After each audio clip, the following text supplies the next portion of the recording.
Welcome to Edu Karnataka. So ಈಗ ನೀವೆಲ್ಲರೂ ಕೂಡ SSLC ಮ್ಯಾಥ್ಸ್ ಮತ್ತೆ ಕನ್ನಡ ಎಕ್ಸಾಮ್ಗಳನ್ನ ಕಂಪ್ಲೀಟ್ ಮಾಡಿದ್ದೀರಾ. ಮತ್ತೆ ಇವತ್ತು ನಡೆದಂತ ಮ್ಯಾಥ್ಸ್ ಎಕ್ಸಾಮ್ ಯಾವ ರೀತಿ ಆಯಿತು, ಎಷ್ಟು ಅಂಕಗಳು ಬರ್ಬೋದು ಅನ್ನೋದನ್ನ ಕಮೆಂಟ್ ಮಾಡಿ ತಿಳಿಸಿ. ಮತ್ತೆ ಇದೇ 26ನೇ ತಾರೀಕು ನಿಮಗೆ ಸೆಕೆಂಡ್ ಲ್ಯಾಂಗ್ವೇಜ್ ಇಂಗ್ಲಿಷ್ ಎಕ್ಸಾಮ್ ಇದೆ.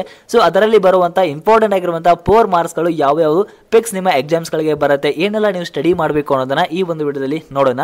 ಸೊ ನಾವು ಈ ಒಂದು ವಿಡಿಯೋದಲ್ಲಿ ಏನೆಲ್ಲ ಸ್ಟಡಿ ಮಾಡ್ತೀವಿ ಅದನ್ನ ನೋಡೋದಾದ್ರೆ ವೆರಿ ಇಂಪಾರ್ಟೆಂಟ್ ಆಗಿ 4 ಮಾರ್ಕ್ಸ್ಗೆ ಬರುವಂತ ಇಸೆಗಳು ಮತ್ತೆ ಇಂಪಾರ್ಟೆಂಟ್ ಇಸೆಸ್ ಮತ್ತೆ 4 ಮಾರ್ಕ್ ಕ್ವಶನ್ಸ್ ಅಂದ್ರೆ ಥಿಯರಿ ಕ್ವಶನ್ಸ್ ಗಳು ಏನ್ ಬರುತ್ತೆ ಸಮರಿ ಆಗಿರಬಹುದು.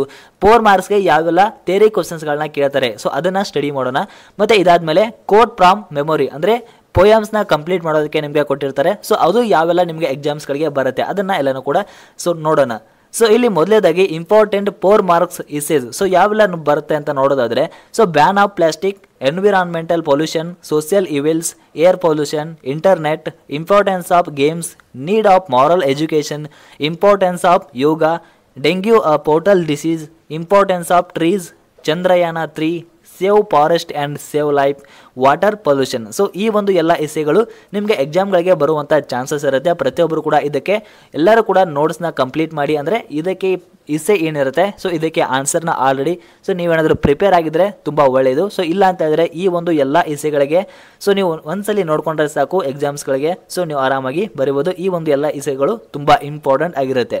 ಸೊ ಇದಾದ್ಮೇಲೆ ಇಂಪಾರ್ಟೆಂಟ್ 4 ಮಾರ್ಕ್ ಕ್ವಶನ್ಸ್ ಥಿಯರಿ ಕ್ವಶನ್ಸ್ಗಳು ಯಾವೆಲ್ಲ ಬರುತ್ತೆ ಅದನ್ನ ನೋಡೋದಾದ್ರೆ ಸೊ ಇಲ್ಲಿ ಮೊದಲೇದು ನೋಡ್ಬೋದು, describe how the poet uses grandma's tree climbing to show her relationship with the nature.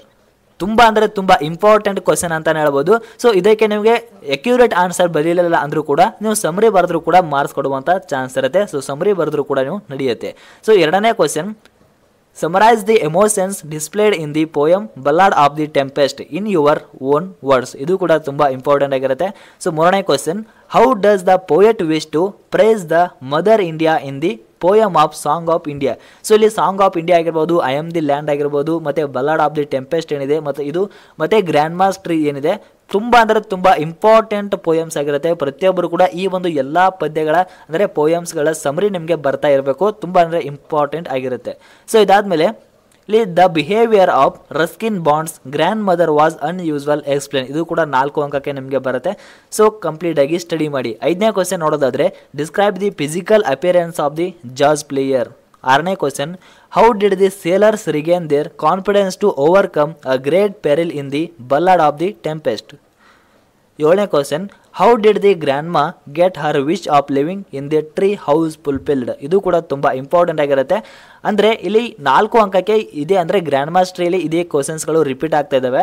ಅಂದರೆ ಯಾವ ರೀತಿ ನಮಗೆ ಕ್ವಶನ್ಸ್ಗಳನ್ನ ಕೇಳ್ಬೋದು ಸೊ ಅದನ್ನು ನಿಮಗೆ ಇಲ್ಲಿ ಕೊಟ್ಟಿದ್ದೀನಿ. ತುಂಬ ಇಂಪಾರ್ಟೆಂಟ್ ಆಗಿರುತ್ತೆ. ಸೊ ಎಲ್ಲಕ್ಕೂ ಕೂಡ ಸೇಮ್ ಆನ್ಸರ್ ಅಂದರೆ ಸಮರಿ ಬರೆದ್ರು ಕೂಡ ನಿಮಗೆ ಮಾರ್ಕ್ಸ್ ಸಿಗುತ್ತೆ. ಸೊ ನೀವು ಸ್ವಲ್ಪ ಅಕ್ಯುರೇಟ್ ಬರೆದ್ರೆ ಔಟ್ ಆಫ್ ಔಟ್ ನಿಮಗೆ ಸಿಗುತ್ತೆ.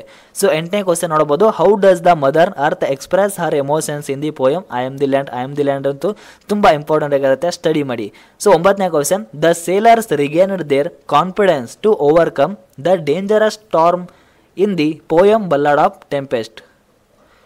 10ನೇ question, describe the unique qualities of poets grandma. So 11ನೇ question, summarise the poem I am the land. So ಇದು ಕೂಡ ತುಂಬ ಇಂಪಾರ್ಟೆಂಟ್ ಆಗಿರುತ್ತೆ. ಪ್ರತಿಯೊಬ್ಬರು ಕೂಡ ಎಲ್ಲ ಪೋಯಮ್ಸ್ಗಳ ಸಮರಿ ನಿಮಗೆ ಬರ್ತಾ ಇರಬೇಕು. ಸೊ ನೀವೇನಾದರೂ ಮ್ಯಾಕ್ಸಿಮಮ್ ಸ್ಕೋರ್ ಮಾಡಬೇಕು ಅಂತ ಇದ್ರೆ ಸೊ ಜಾಸ್ತಿ ನೀವು ಸ್ಕೋರ್ ಮಾಡಬೇಕು ಅಂದ್ಕೊಂಡ್ರೆ ಎಲ್ಲ ಪೋಯಮ್ಸ್ ಆಗಿರ್ಬೋದು ಮತ್ತು ಚಾಪ್ಟರ್ಸ್ ಆಗಿರ್ಬೋದು ಸೊ ನಿಮಗೆ ಸಮರಿ ಬರ್ತಾ ಇರಬೇಕು. ತುಂಬಾ ಹೆಲ್ಪ್ ಆಗುತ್ತೆ 4 ಮಾರ್ಕ್ ಕ್ವಶನ್ಸ್ಗಳನ್ನ ಸೊ ಟಚ್ ಮಾಡೋದಕ್ಕೆ. ಸೊ 12ನೇ ಕ್ವಶನ್ ನೋಡ್ಬೋದು, jazz player is a silent in speech but eloquent in music, describe the with reference to the poem judge poem 2. So ಇದು ಕೂಡ ತುಂಬ ಇಂಪಾರ್ಟೆಂಟ್ ಆಗಿರುತ್ತೆ. ಸೊ 13ನೇ question, which were the positive aspects that V K. Gokak wished to write about mother India in the poem of the song of India. Theory questions ಏನಿದ್ವು so 4 ಅಂಕದ theory questions ಎಲ್ಲನೂ ಕೂಡ complete ಆಗಿದ್ದಾವೆ. ಸೊ ಈ ಒಂದು ವಿಡಿಯೋದಲ್ಲಿ ನಿಮಗೆ ಟೋಟಲ್ ಆಗಿ 13 ಕ್ವಶನ್ಸ್ಗಳನ್ನ ಕೊಟ್ಟಿದ್ದೀನಿ. ಸೊ ಈ ಒಂದು ಎಲ್ಲ ಕ್ವಶನ್ಸ್ಗಳನ್ನು ಕೂಡ ಪರ್ಫೆಕ್ಟ್ ಮಾಡ್ಕೊಳ್ಳಿ. ಇದರಲ್ಲಿ ಯಾವುದಾದ್ರೂ ಒಂದು ನಿಮಗೆ 4 ಮಾರ್ಕ್ಸ್ಗೆ ಕ್ವಶನ್ ಬರುತ್ತೆ. ಸೊ ಇಷ್ಟು ಸ್ಟಡಿ ಮಾಡಿದರೆ ಸಾಕು, ಆರಾಮಾಗಿ ನೀವು ಕೂಡ 4 ಮಾರ್ಕ್ಸ್ಗೆ ಅಟೆಂಡ್ ಮಾಡ್ಬೋದು. ಸೊ ಇದು ಬಿಟ್ಟು ಬೇರೆ ಯಾವ ಕ್ವಶನ್ಸ್ಗೂ ಕೂಡ ನಿಮಗೆ ಕೇಳೋದಿಲ್ಲ. ಸೊ ಇದರಲ್ಲಿ ಅಂದರೆ ಕೇವಲ ನಿಮಗೆ 4 ಅಂಕಕ್ಕೆ ಒಂದೇ ಒಂದು ಕ್ವಶನ್ ಬರುತ್ತೆ. ಸೊ ಇಷ್ಟು ಕ್ವಶನಲ್ಲಿ ಯಾವುದಾದ್ರೂ ಒಂದಾದರೂ ನಿಮಗೆ ಬಂದಿರುತ್ತೆ. ಒಂದು ಪ್ರಾಕ್ಟೀಸ್ ಮಾಡ್ಕೊಂಡ್ರು ಸಾಕು, ಆರಾಮಾಗಿ ನೀವು ಬರೀಬೋದು. ಸೊ ಇಲ್ಲಿ ನಾನು ನಿಮಗೆ ಗ್ರ್ಯಾಂಡ್ ಮಾ ಟ್ರೀ ಆಗಿರ್ಬೋದು ಮತ್ತು I am the land, ballad of the tempest ಮತ್ತು ಸಾಂಗ್ ಆಫ್ ಇಂಡಿಯಾ ಈ ಒಂದು 4 ಪೋಯಮ್ಗಳ ಸೊ ಸಮರಿನ ನೀವು ಕಂಠಪಾಠ ಮಾಡಿ ಅಥವಾ ಬಾಯ್ಹಾಟ್ ಮಾಡಿದರೆ ಸೊ ಕಂಪ್ಲೀಟಾಗಿ ನೀವು 4 ಮಾರ್ಕ್ಸ್ಗೆ ಅಟೆಂಡ್ ಆಗ್ಬೋದು. ಸೊ ಇದಾದಮೇಲೆ ಕೋಡ್ಸ್ ಫ್ರಾಮ್ ಮೆಮೊರಿ ಅಂದರೆ ಪೋಯಮ್ನ ಕಂಪ್ಲೀಟ್ ಮಾಡೋದಕ್ಕೆ ನಿಮ್ಗೆ ಕೊಟ್ಟಿರ್ತಾರೆ. ಅದರಲ್ಲಿ ಯಾವೆಲ್ಲ ಪೋಯಮ್ಸ್ಗಳು ತುಂಬ ಇಂಪಾರ್ಟೆಂಟ್ ಆಗಿರುತ್ತೆ, ಮತ್ತು ಪ್ರೀವಿಯಸ್ ಕ್ವಶನ್ ಪೇಪರಲ್ಲಿ ಯಾವೆಲ್ಲ ಕೇಳಿದ್ವು, ಮತ್ತು ಮಾಡಲ್ ಕ್ವಶನ್ ಪೇಪರಲ್ಲಿ ಈ ವರ್ಷ ಯಾವೆಲ್ಲ ಕೇಳಿದರೆ ನಿಮಗೆ ಯಾವೆಲ್ಲ ಇಂಪಾರ್ಟೆಂಟ್ ಆಗಿರುತ್ತೆ ಅದನ್ನು ಈ ಒಂದು ವಿಡಿಯೋದಲ್ಲಿ ನೋಡೋಣ. ಸೊ ಇಲ್ಲಿ ಮೊದಲೇ ನೋಡ್ಬೋದು, ಥ್ರೋನ್ಡ್ ಮೊನಾರ್ಚ್ ಇಂದ ಸ್ಟಾರ್ಟ್ ಆಗಿ ಪಿಯರ್ ಆಫ್ ಕಿಂಗ್ಸ್ ಅಂತೇಳಿ ಎಂಡ್ ಆಗುತ್ತೆ. ಇದನ್ನು ಕೂಡ ನೋಡ್ಕೊಳ್ಳಿ. ಇದಾದ ನಂತರ my day or night, so ಲಾಸ್ಟಲ್ಲಿ ಆಲ್ವೇಸ್ ಡೇ. ಸೊ ಇದಾದಮೇಲೆ ಮೂರನೇ ಕ್ವಶನ್ ದ ಕ್ವಾಲಿಟಿ, ಸೊ ಇಲ್ಲಿಂದ ಸ್ಟಾರ್ಟ್ ಆಗಿ ಸೊ ದ ಟೇಕ್ಸ್ಗೆ ಎಂಡ್ ಆಗುತ್ತೆ, ದ ಕ್ವಾಲಿಟಿ ದ ಟೇಕ್ಸ್. ನಾಲ್ಕನೇ ಪ್ರಶ್ನೆ ಇಟ್ ಈಸ್ ಎಂಥ್ರೋನ್ಡ್ ಸ್ಟಾರ್ಟ್ ಆಗಿ ಸೀಸನ್ಸ್ ಜಸ್ಟಿಸ್ ಇಲ್ಲಿ ಎಂಡ್ ಆಗುತ್ತೆ. ಸೊ ಪ್ರತಿಯೊಬ್ಬರು ಕೂಡ ಇದನ್ನು ನೋಡ್ಕೊಳ್ಳಿ. ಸೊ ಐದನೇ ಕ್ವಶನ್ ಯು ಟಾಕ್ ಇಂದ ಸ್ಟಾರ್ಟ್ ಆಗಿ ಆರ್ ನೈಟ್ಗೆ ಸೊ ಎಂಡ್ ಆಗುತ್ತೆ, ಇದನ್ನು ನೋಡ್ಕೊಳ್ಳಿ. ಸೊ ಯಾವ್ಯಾವ ಪೋಯಮ್ಸಲ್ಲಿ ಬರುತ್ತೆ ಅಂತ ಈ ನಿಮಗೆ ಈಸಿಯಾಗಿ ಗೊತ್ತಾಗುತ್ತೆ. ಸೊ ಆರನೇ ಕ್ವಶನ್ ದೆನ್ ಲೆಟ್ ನಾಟ್ ಇಂದ ಸ್ಟಾರ್ಟ್ ಆಗಿ ಬ್ಲೈಂಡ್ ಬಾಯ್. ಸೊ ಈ ಒಂದು ಎಲ್ಲ ಪೋಯಮ್ಸ್ನ ಕಂಪ್ಲೀಟಾಗಿ ಸ್ಟಡಿ ಮಾಡಿ ಎಲ್ಲನೂ ಕೂಡ ಬಾಯ್ಹಾಟ್ ಮಾಡಿ. ಸೊ ಒಂದಾದರೂ ನಿಮಗೆ ಇಲ್ಲಿ ಬಂದೇ ಬರುತ್ತೆ, ತುಂಬಾ ಇಂಪಾರ್ಟೆಂಟ್ ಆಗಿರುತ್ತೆ.